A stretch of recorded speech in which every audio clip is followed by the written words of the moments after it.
me. And, We've got some here. yeah, you're okay. We got a red box full of them there. You can try that later on.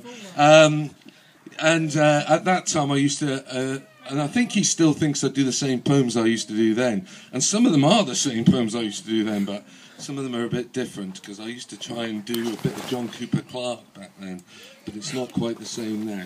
So, anyway, I'll give you a few, and I'll judge the reception for how long I stay on, okay? Now, I wrote a book. It hasn't been published yet, okay? It hasn't been published yet, but it's on the way to being published. No, it's not. At some point, yeah, well, no, it's not really. A few of them have been published in different things, but not that many, right? It's in different sort of chapters. The first chapter is called School Days, and so it's all about being at school. When what? It was a long time ago for me, mate. I can tell you that now. Right. This one's called... Oh, I better get my glasses. Sign the bloody age, that. You massively blew it. This one's called I Get My Glasses.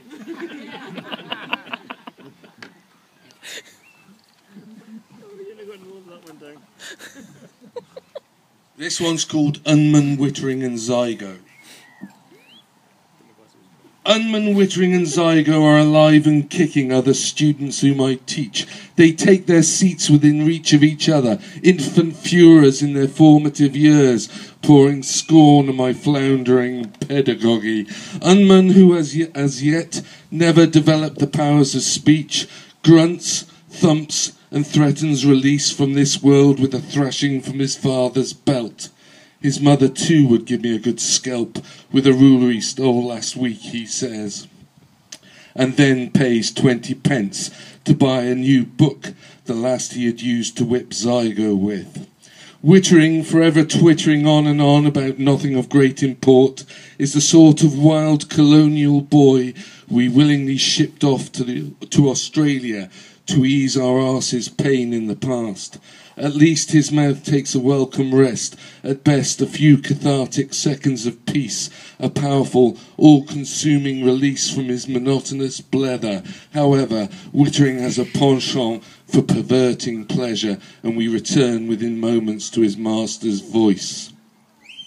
Zygo, the psycho with the glazed eye look, opens his book for the first time in 33 weeks and begins to scribble as if to prove he can use a pen, and then he closes it again for another 33 weeks. Sneak thief, he hoards his pencils as others hoard their sweets, which they only ever eat in my room.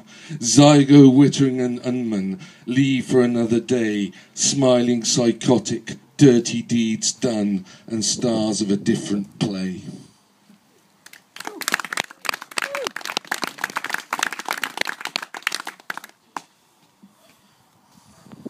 This one's got swearing in. I apologise.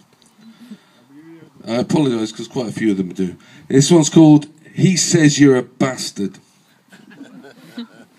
My dad says you're a bastard, he announced as I endeavoured to persuade him to work. Does he now? Aye, he kens you for Edinburgh, and he says you're a bastard.